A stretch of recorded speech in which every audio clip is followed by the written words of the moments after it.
Dan Peralbo i el Comboi és el nom del primer disc d'aquesta banda torellonenca. És el primer disc de llarga durada del grup i han decidit posar-hi el seu nom perquè sigui un pas endavant en la seva carrera, que va començar amb Cosquis Mai, va continuar amb Immaculada Concepció i va fer el primer salt a Miris com tu miris i Cosa Fina.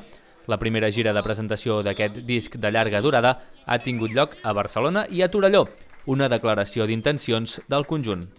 Pues ahir vam fer la presentació a Barcelona, a l'Ultra Local Records, vam vendre vinilos, que estan aquí, que em sembla que es veuen, no? Vinilos, samarretes, baquetes, de tot. I avui ho fem a Torelló, perquè som d'aquí i perquè hem fet una etiqueta, a més, que diu Denominació d'origen Torelló, i crec que és important que el disc sigui presentat a casa amb els nostres, que sempre fa més nervis, perquè quan veus les cares de la família dels teus col·legues, en plan, hi ha més tensió, perquè dius, hòstia, ja... Però bueno, estem molt contents d'estar aquí.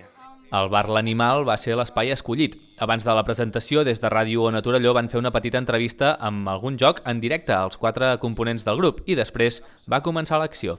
Si el disco es diu Dan Peralbo i el Comboi, com nosaltres, i crec que és el disco del grup, és el disco d'aquests 3 anys. Llavors era també important que hi haguessin 2 cançons de les que ja han tret, com Angelina Jolie i Quin Panorama, i fa que tingui sentit tota la trajectòria d'aquests 3 anys i que tingui sentit això com el primer disco llarg, perquè fins ara hi hem fet EPs.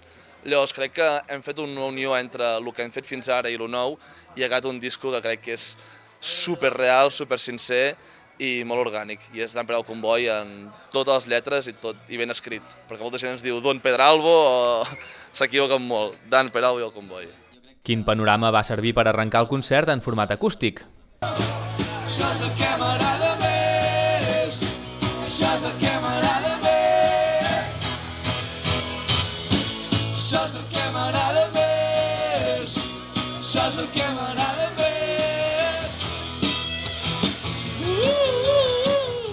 Tot seguit van arribar novetats com He begut una mica massa, He begut una mica massa, he begut una mica massa, he begut.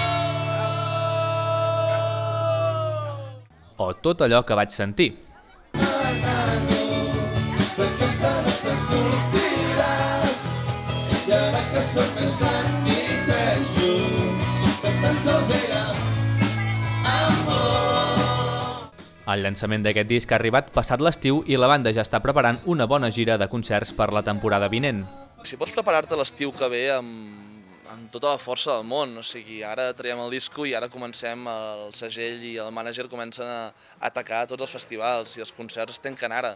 I és més fàcil tancar els concerts tenint un disco nou entre les mans, que és brutal, que té un glamour de l'hòstia i sempre et fan més cas als festivals i tothom. Llavors crec que ha estat una bona decisió. El disco ja estava fet fa temps, Vull dir, no els volien treure al març. Ens van dir, calma, serà millor ara. Bueno, jo crec que sí. Sí. Aquest disc és una declaració d'intencions de Dan Peralbo i el Comboi i alhora és una celebració i una dedicació als seus amics, familiars, fans i seguidors. De moment, els més propers ja l'han pogut sentir en petit comitè i omplint el bar L'Animal.